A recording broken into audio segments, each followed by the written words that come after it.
Schedule కులాల వారు కావచ్చు, దళితులు కావచ్చు, ఎస్సీలు కావచ్చు, ఎస్టీలు కావచ్చు, ఎవరైనా ముందు హిందువే. ముందు హిందువుగా పుట్టిన తర్వాతే ఏ మతంలోకి మారితే ఆ మతం వాళ్ళకు వర్తిస్తుంది. అంతేగాని పుట్టుకతో ఎవ్వరు కూడా క్రిస్టియన్ కాదు, ఒక ముస్లిం కాదు, ఒక క్రిస్టియన్ కాదు, హిందువుగా పుడతాడు. అమ్మ పాలు తాగి రొమ్ము గుద్దే వాళ్ళంటే ఈ మతాలు మారే వాళ్ళని చెప్పచ్చు.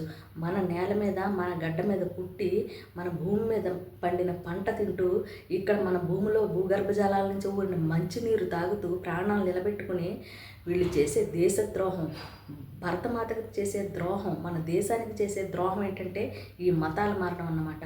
కాబట్టి ఆలోచించండి. ఎవరైనా ఒక మాట చెప్పి మిమ్మల్ని మార్చాలనుకున్నప్పుడు అది ఎంతవరకు నిజం, వాళ్ళు చెప్పేవి నిజాలా కావా, ప్రలోభాలా అనేవి ఆలోచించి నిర్ణయం తీసుకోండి.